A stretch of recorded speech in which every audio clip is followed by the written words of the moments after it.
포기해야 할 때 포기하지 않는 것은 끈기가 아니라 게으름이다. 근거 없는 낙관주의와 어리석은 미련, 그리고 선택하지 못하는 게으름이 최대의 적이다. 터널 진입 직전이라 생각하면 과감히 끊어낸 후 우회 도로를 찾아 나서자. 집착은 포기하되 열정은 포기하면 안 된다. 세렌디피티는 기꺼이 새로운 길을 찾겠다는 의지로 준비하고 부산하게 움직이는 자에게 나타난다.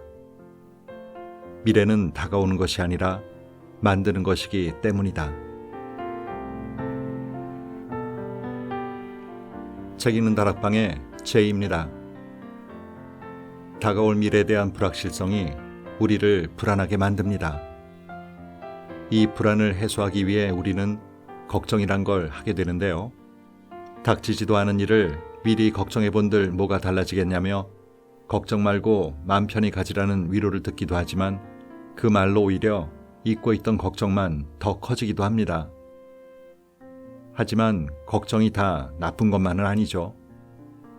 때론 걱정을 하며 문제를 해결하는 과정에서 좋은 해답을 찾기도 합니다. 문제는 걱정할 필요가 없는 상황이나 사소한 일에도 부정적인 생각에 사로잡혀 헤어나오지 못하는 바로 쓸데없는 걱정일 겁니다. 오늘은 제대로 걱정하기를 통해 미래의 불안을 해소함과 동시에 더 나은 미래를 설계하는 데 도움이 될 만한 책 한 권을 소개해 드릴까 합니다. 더 나은 콘텐츠에서 펴낸 흔들리지 않는 걱정의 힘이란 책인데요. 이 책의 저자인 정우석 미래변화연구소 소장은 서문에서 이런 얘기를 합니다. 걱정은 우리가 벗어날 수 없는 거대한 바퀴다. 다가오는 미래를 누구도 막을 수 없고 벗어날 수 없는 것과 같다. 그렇다. 걱정은 미래다. 천석군의 1000가지 걱정, 만석군의 10,000가지 걱정. 재산이 많으면 그만큼 걱정도 많다는 말이다. 그런데 우리가 간과하는 것이 있다. 그만큼 많은 걱정을 하기 때문에 더욱 부자가 될 수 있었다는 점이다. 수많은 걱정 시나리오들이 부자들의 머릿속에서 작동하면서 미래 전략이 수립되고 위험에 대비할 수 있기 때문이다. 지금은 걱정할 때다. 지금처럼 불안하고 불확실성이 커진 시대에는 걱정을 제대로 해야 한다. 사람들이 걱정을 경계하는 이유는 기분 나빠지는 단어라는 이미지 때문만은 아니다. 쓸데없는 걱정, 중요하지 않은 걱정, 걱정을 위한 걱정 등의 소중한 시간과 에너지를 빼앗기기 때문이다. 걱정은 사고의 과정이다. 방향이 잘못되면 걱정만큼 인생을 갉아먹는 벌레도 없다. 그러나 방향이 올바른 걱정은 미래의 전략을 만든다. 얼마든지 나와 공생할 수 있다. 걱정은 문제 해결을 위한 최고의 도구이자 전략적 자산이다. 걱정은 대상을 논리적으로 상상하는 것이다. 이 상상력을 컨트롤해서 시나리오를 만드는 것이 미래 전략의 일부다. 나는 걱정을 경영해야 한다고 본다. 걱정을 경영하는 일은 걱정이라는 야생마를 명마로 훈련시키는 일이다. 지금부터 이 걱정마를 잘 길들여보자. 걱정을 제대로 한다면 미래는 희망찬 방향으로 바뀌게 된다. 이 책은 우리가 왜 불안해하고 두려움을 갖게 되는지, 긍정적인 걱정이란 무엇이며 이를 위해 어떤 전략이 필요한지를 실생활에서 찾은 예시와 함께 자세히 설명해주고 있는데요. 그냥 막연히 Don't worry, be happy가 아니라 제대로 do worry를 해서 be happy 하자는 취지를 담고 있습니다. 그럼 책 속으로 함께 들어가 보실까요?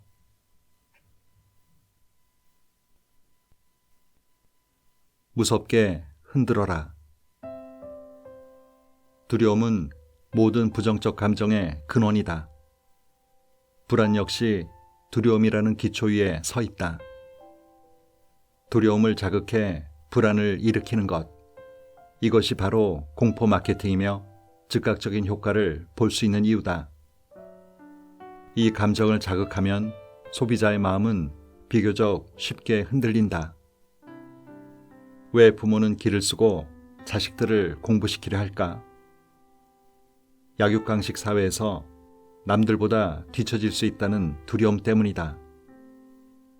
왜 사람들은 보험에 가입하고 위생에 신경을 쓰고 몸에 좋은 음식을 먹는 것에 집착할까? 죽음과 질병의 두려움 때문이다. 생활고에 시달려도 명품 가방과 좋은 옷을 사려는 이유는 뭘까? 무시받고 소외될 수 있다는 두려움 때문이다. 감당할 수 없는 부채를 끌어안고서라도 투자하고 집을 사려는 이유 역시 지금 아니면 사지 못할 수 있다는 두려움 때문이다. 이 때문에 폭등하는 부동산 가격에 공포를 느껴 주택 구입을 하는 패닉 바잉이라는 현상까지 생겨나기도 한다.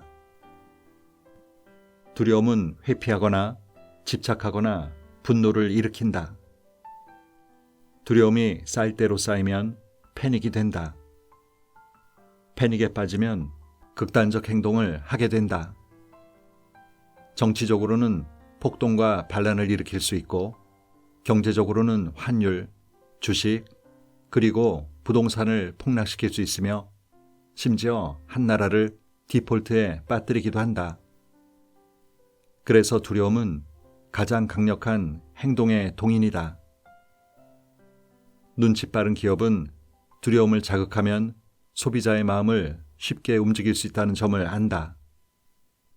정치인이나 종교인 역시 두려움이라는 감정을 의도적으로 이용해 그들의 영향력을 넓히려 한다.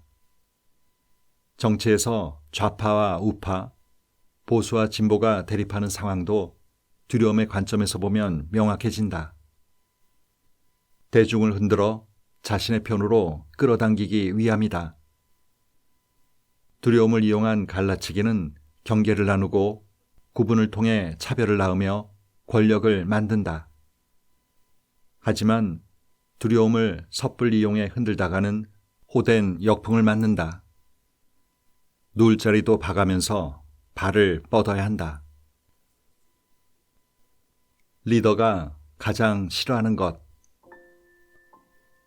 아래 3가지 상황이 있다. 불확실성이 가장 큰 상황은 몇 번째일까? 첫 번째, 내일 서울 지역에 비가 내릴 확률이 99%. 두 번째, 내일 내가 산 주식 가격이 떨어질 확률이 50%. 세 번째, 내일 내가 산 로또가 당첨될 확률 약 814만 분의 1. 아마 세 번째를 꼽은 사람이 많을 것이다. 불확실성이라는 단어가 주는 부정적 감정 때문이다. 그러나 답은 두 번째다. 왜 그럴까? 불확실성의 반대말은 확실성이다. 따라서 가장 확실하지 않은 상황이 가장 불확실성이 큰 상황이 된다. 첫 번째는 내일 비가 올 확률이 99%로 거의 확실하게 내일 비가 온다는 뜻이다. 확실성이 지배하는 상황이다. 세 번째는 내가 내일 로또에 당첨될 확률이 814만 분의 1. 이는 내가 내일 로또에 당첨되지 않을 것이 거의 확실하다는 뜻이다. 역시 확실성이 지배하는 상황이다. 그래도 우리는 뜻밖의 행운을 바라며 오늘도 로또를 산다. 두 번째, 내가 산 주식이 내일 오를 확률이 50%라는 상황은 좀 다르다. 주식시장에서는 오전 장까지 신나게 오르다 오후장 마감 직전에 급락할 때도 비일비재하다. 확실하지 않다는 뜻이다.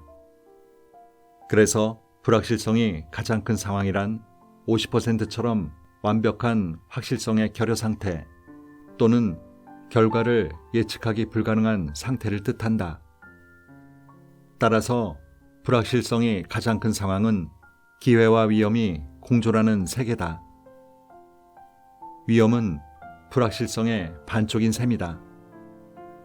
불분명하고 모호한 상황을 본능적으로 피하려는 이유도 여기에 있다. 주식시장에서 가장 싫어하는 단어도 불확실성이다. 전 세계적으로 심각한 보건위기를 낳고 있는 코로나19의 종식 시점 역시 불확실성이다. 기업의 리더가 불확실성을 싫어하는 이유는 바로 예측할 수 없어 전략 수립이 불가능하기 때문이다. 전략 수립이 어렵다는 것은 상황 통제가 불가능하다는 것으로 리더에게는 위기가 코앞에 닥친 것과 같다.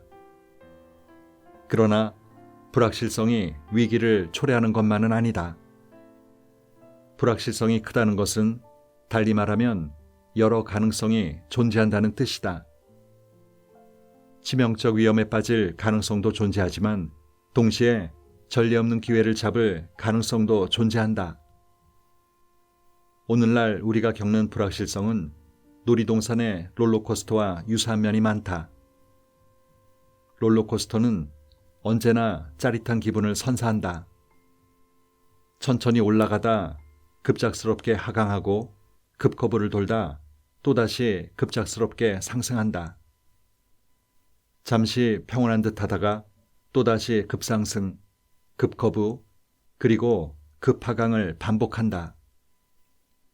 깨악하는 비명소리가 난무하지만 롤러코스터를 타고 난 후에 그 기분은 잊을 수 없다. 불확실성은 롤러코스터와 마찬가지로 갑작스럽게 나타나 우리를 뒤흔들다 잠시 잠잠하다 싶으면 다시 우리를 세차게 뒤흔들어 놓는다. 하지만 현실의 롤러코스터는 재미있다고 말할 수 없다. 왜일까? 안전벨트가 없기 때문이다. 현실의 롤러코스터는 생존과 직결된다. 당신의 불안은 안녕하십니까? 불확실성은 우리에게 어떤 감정을 느끼게 할까? 불확실성이 높을수록 우리는 불안을 느낀다. 불안은 친숙하지 않거나 위협적인 환경에 대응하기 위해 인간이 느끼는 본능적인 경고 반응인데 두려움과는 차이가 있다.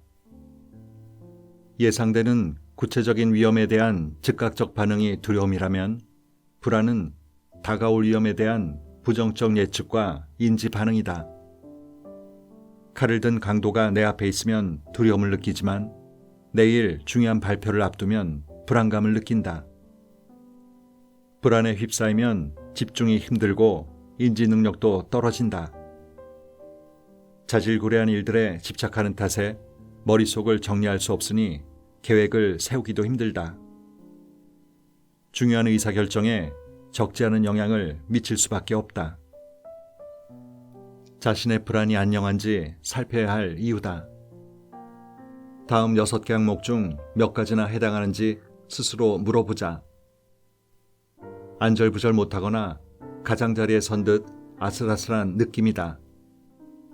쉽게 피로해진다. 특정 일에 집중하기 힘들고 멍해지는 때가 많다. 화를 잘 낸다. 근육이 긴장돼 있다. 잠을 잘 자지 못한다. 만일 위 6개 항목 모두에 해당한다면 특별히 조심해야 한다. 범불안 장애를 겪을 수 있기 때문이다. 범불안 장애를 겪게 되면 근육 긴장, 수면 장애 등과 같은 신체적 증상에 심각한 고통을 느끼며 학업이나 업무에 지장이 생긴다. 불안감을 도저히 통제하기 힘들다고 느끼게 된다. 과도한 불안과 걱정이 매우 오랜 기간 지속되면서 매사에 회피적이고 타인 의존적이 된다. 특히 대중의 사랑을 먹고 사는 연예인들에게 이 질환이 많이 나타나는데 무한도전의 출연자 정용돈 역시 이 질환 때문에 어느 날 갑자기 모든 방송 프로그램에서 하차했다. 그 후 SBS 힐링 캠프에 출연해 그는 연예인 생활하면서 갑자기 떠서 이 인기가 언제까지 지속할지 몰라 불안장애약을 먹고 있다고 털어놓은 바 있다. 언제 인기가 떨어질지 모른다는 생각, 즉 불확실한 미래가 불안했기 때문이다. 직장인 역시 마찬가지다. 회사만 가면 불안해지는 직장인들이 점점 늘고 있다. 2017년 잡코리아의 조사에 따르면 직장인 10명 중에 8명이 무기력하고 우울해지는 회사 우울증에 빠져 있었다. 응답자 중 절반 가까이 꼽은 우울감의 첫 번째 원인은 내 자신의 미래에 대한 불확실성이었고, 두 번째가 회사에 대한 불확실한 비전이었다. 또 응답자의 66.5%가 현재 자신의 고용 상태에 대해 불안감을 느끼고 있다고 답했다. 언제 해고될지 모른다는 불확실성이 불안감을 부추기는 것이다. 걱정의 탄생. 불안을 다루는 마지막 전략이자 핵심 전략은 걱정하기다. 걱정은 불안을 덜어내기 위해 인간이 쓰는 대표적인 전략적 도구다.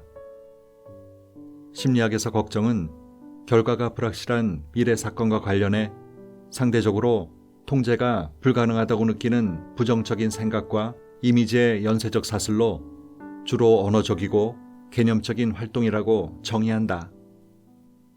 또 평생을 걱정과 불안에 관해 연구해온 심리학자 토머스 보르코벡 교수는 걱정이란 미래에 일어날지도 모른다고 몹시 두려워하는 부정적인 상황에 대해서 상당히 많은 부분을 자신에게 말하는 것이라고 정의했다.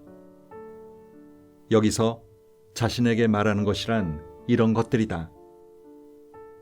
회의 시간에 늦으면 어쩌지? 그러면 난 상사한테 찍힐 거야. 상사에 찍히면 승진을 못할 테지. 승진 못하면 빚도 못 갚을 거야. 내일 시험을 망치면 어떻게 하지? 부모님께 꾸중 들을 거야. 좋은 대학도 포기해야겠지. 이번 달 카드값 못 갚으면 어떻게 하지? 매일 독촉 전화 받을 거야. 회사나 집 앞까지 찾아올 수도 있어. 친구한테 돈을 빌릴까? 친구가 거절하면 또 어떻게 하지? 이렇게 자신도 모르게 만약이라는 수많은 질문과 답변을 스스로 던지고 답해가는 과정이다. 이 책에서는 걱정을 다가올 부정적 상황을 통제할 수 없을까 두려워 미리 시뮬레이션하는 과정이라고 정의하겠다. 부정적 상황을 시뮬레이션하는 과정 자체가 불안을 덜어주는 역할을 해줄 수 있다. 이런 차원의 걱정은 다가올 상황을 이리저리 상상해보고 해결책을 찾게 하는 강력한 순기능을 가진다. 심지어 제대로 하는 걱정은 혁신과 더불어 새로운 문화를 창조하는 힘까지 있다. 걱정을 해결하는 과정에서 인간의 놀라운 창의성이 발휘된다. 오늘날 인간의 찬란한 문화는 모두 정밀하고 효율적인 걱정을 통해 창조되고 발전했다 해도 과언이 아니다. 성형의 시작. 걱정은 성형의 역사를 만들었다. 공인된 최초의 성형수술을 받은 사람은 1차 대전 이후인 1917년 전쟁에 참전했다가 미사일 파편으로 인해 눈꺼풀과 눈 주위 피부를 모두 잃은 월터여라는 인물이었다. 하지만 이것은 공인된 외과 의사에 이루어진 첫 시술일 뿐이다. 실제 성형의 시초는 무려 기원전 800년 전 인도까지 거슬러 올라간다. 당시 인도에서는 간통하거나 품행이 단정하지 못한 여성에게 상상할 수 없을 정도의 가혹한 처벌을 내렸는데 그것은 끔찍하게도 코를 베어버리는 것이었다. 코를 베인 얼굴은 어디를 가나 눈에 띄었다. 외출하면 손가락질 받지 않을까? 돌팔매질 당하지 않을까? 불이익을 당하지 않을까? 항상 이런 걱정을 했을 것이다. 그런데 얼굴에 처참한 상처를 간직한 채 고통받던 여성에게 놀라운 희소식이 들린다. 수스트라라는 의사가 돈만 내면 코를 만들어주겠다는 제안을 한 것이다. 고통 속에 걱정을 안고 숨어 살던 사람들에게 얼마나 기쁜 소식이었겠는가. 기꺼이 거금을 내고 수술을 통해 코를 다시 만들었다. 게다가 당시에는 마취 기술도 발달하지 않았다. 극심한 통증을 참으면서 수술을 감행할 정도로 그들은 절박했다. 그 후 성형수술은 로마 제국에서 최고의 황금기를 맞이한다. 강인한 몸과 용맹스러운 전투력을 가진 검투사 글래디에이터들의 격투는 인기 경기였다. 그런데 로마의 검투사들에게는 시합 중 등을 보이며 도망가다 등에 당한 상처는 평생 씻을 수 없는 치욕이었다. 등의 흉터로 세간의 멸시라는 치욕을 걱정한 검투사들 역시 등의 흉터를 지우는 성형을 했다고 한다. 역사를 바꾼 피임약. 피임약 역시 걱정이 만들어낸 발명품 중 하나다. 1차 대전이 끝나고 1929년 대공황이 시작되자 대부분 나라의 경제는 나락에 빠졌다. 대중은 빈곤에 대한 공포를 느꼈고 출산율은 곤두박질 쳤다. 굶어 죽을까 걱정된 여성들이 임신을 피한 결과다. 특히 전쟁과 경제난으로 사회적 약자인 여성과 아이들이 큰 고통을 받았는데 여성은 대가족 안에 살면서 임신을 하더라도 가사노동까지 도맡아 했으니 임신하는 자체도 큰 걱정이었다. 그 후 1950년대에 들어서면서 늘어나는 복지비 지출과 인구 과잉 문제가 피임에 대한 필요성을 점점 높여갔다. 결국 1956년 최초의 먹는 피임약 에노비스텐이 탄생한다. 이로써 여성은 유산과 낙태 그리고 요절의 걱정에서 어느 정도 해방될 수 있었다. 더구나 기혼녀뿐만 아니라 미혼녀도 피임약을 구매할 수 있게 되면서 임신한 미혼 여성에 대한 따가운 사회적 시선의 걱정마저 없애줬다. 더 나아가 1965년 미국 법원이 피임을 인정하면서 여성은 피임권을 법적으로 보장받게 됐다. 이는 여성의 사회 진출 확대로 이어져 1960년대 프리섹스, 히피 문화, 반전운동의 등장에 영향을 미쳤다. 보충과 AFP 통신에서 원자폭탄과 우주왕복선 등을 제치고 20세기 최고의 발명품 1위로 선정되기도 했을 만큼 인류의 역사를 뒤바꾼 것이 바로 피임약이다. 걱정이 발달시킨 무기 기술. 무기의 발달사에도 걱정이 한몫했다. 초기 인류에게 맹수는 대표적 걱정의 대상이었다. 언제 공격을 당할지 몰라 항상 걱정과 긴장에 휩싸여 있었다. 낯선 부족도 걱정의 대상이었다. 더 많은 식량을 차지하기 위해 그들과 목숨을 건 전쟁을 치러야 했다. 포식자나 낯선 부족으로부터 공격당할 걱정을 덜기 위해 무엇이 필요했을까? 자신을 안전하게 지켜줄 거리가 필요했다. 가까운 거리가 아닌 멀리 떨어진 거리에서 상대를 발견하고 제압할 수 있어야 했다. 그래서 돌멩이로 돌도끼와 돌창을 만들었고 점점 더 멀리 떨어진 곳에서 상대를 제압하기 위해 활과 화살을 만들었다. 지금은 몇천 킬로미터 떨어진 곳에서 최첨단 무인 전투기와 드론으로 상대를 공격한다. 위협의 대상을 통제해 신체적 피해에 대한 걱정을 피하기 위한 노력이 새로운 무기의 개발로 이어져 왔다. 이처럼 걱정은 인류가 생존하도록 도와줬을 뿐 아니라 새로운 문화와 수많은 상품을 창조하는 강력한 원동력이 되었다. 오늘날의 기업들도 소비자들의 걱정을 해결함으로써 거대한 부를 쌓고 있다. 마스크와 백신, 그리고 치료제야말로 코로나19 전염병이 만든 최대 히트 상품 아닌가? 그러나 과도하고 잘못된 걱정은 오히려 개인과 조직 그리고 사회까지 파괴적인 상황으로 내몰 수 있다. 오버싱킹, 파괴적 걱정의 시작. 불확실성을 싫어하는 성향일수록 잘못된 걱정을 하기 쉽다. 정보 인지 및 추론 능력이 떨어져 걱정의 특징인 머릿속 시뮬레이션 과정이 뒤틀리고 왜곡될 수 있어서다. 걱정할 필요가 없는 상황이나 사소한 일까지 부정적인 생각에 사로잡혀 헤어나오지 못하는 때를 두고 미시간 대학교 심리학과 수잔 놀렌 혹스마 교수는 오버싱킹이라고 불렀다. 우리말로는 과잉사고 정도로 해석한다. 오버싱킹의 특징은 일어나지 않은 일에 대한 걱정, 이미 내뱉은 말에 대한 후회, 다른 사람에 대한 근거 없는 의심, 지나가면서 던진 동료의 한마디에 하루 종일 추측하는 등 자질구레한 모든 것들을 들춰내 걱정한다. 만약 이러면 어쩌지? 와 같은 질문을 끊임없이 던지며 초조해한다. 오버싱킹은 쳇바퀴 속의 다람쥐처럼 걱정 안에 갇혀 계속 생각을 맴돌게 해 감정 에너지를 낭비한다.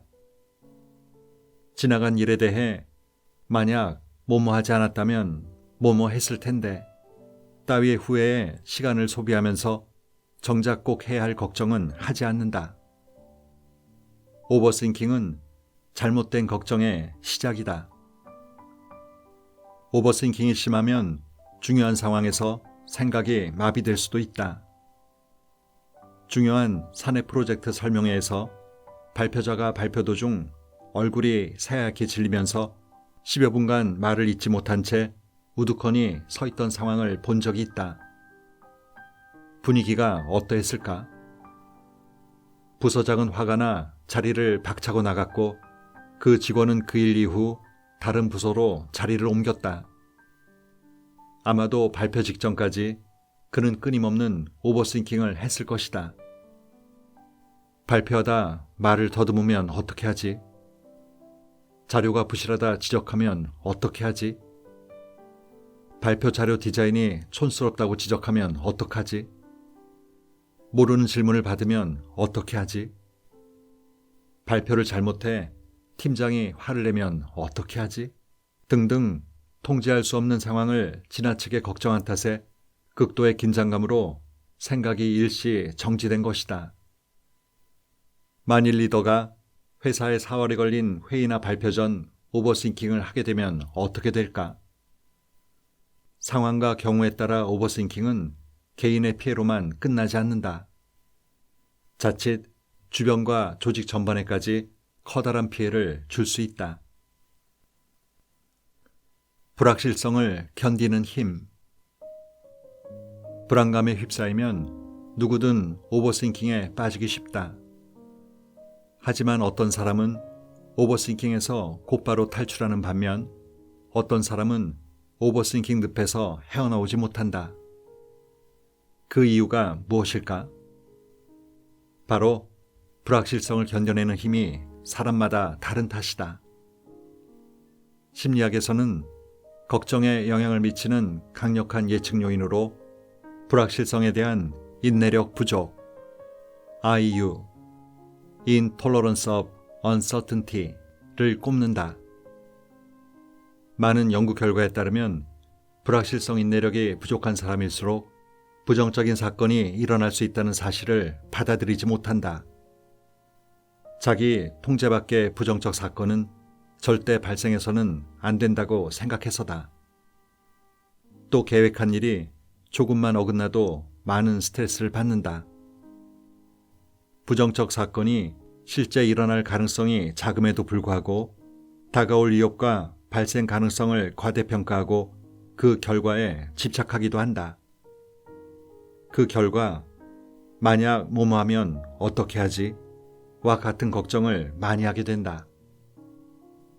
만일 리더가 불확실성에 대한 인내력 부족, IU 성향이 매우 높다면 지독한 완벽주의자이자 끊임없이 걱정을 달고 살아가는 사람이 된다.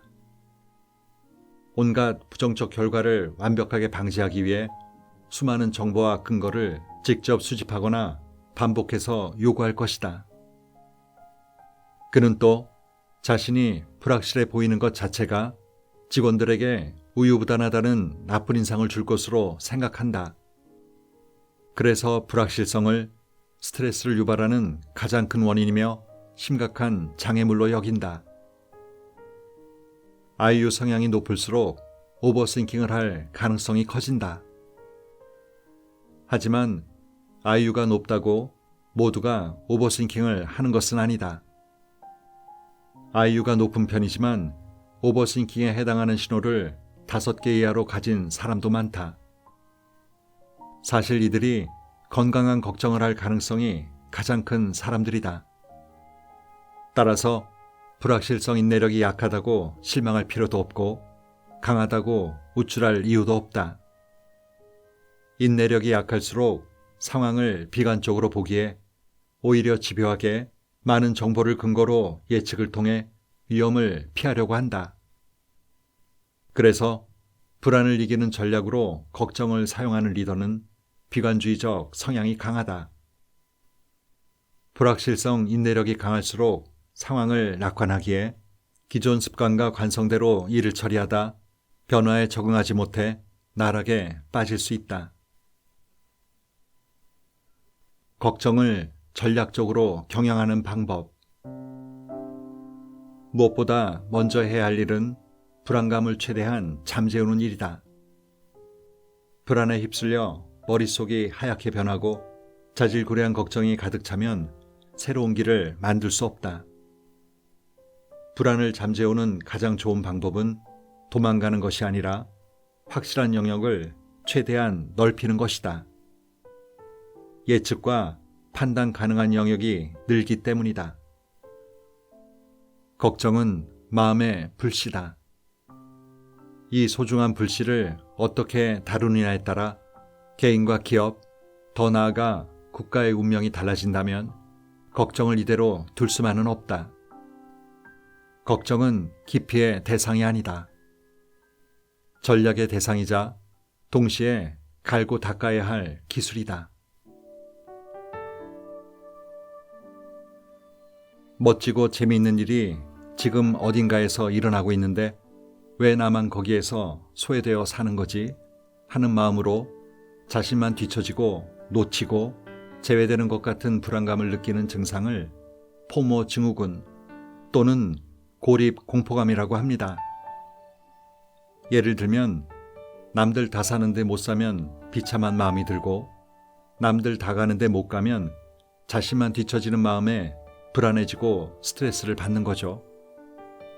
그래서 이런 심리를 이용해 홈쇼핑에서는 남은 시간을 계속 들먹이면서 매진 임박을 다급하게 외칩니다.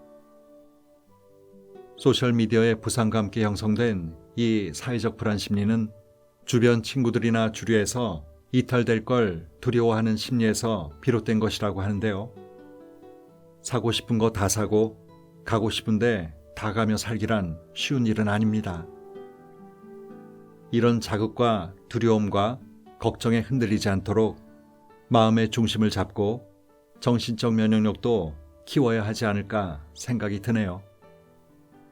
오늘도 좋은 하루 보내세요.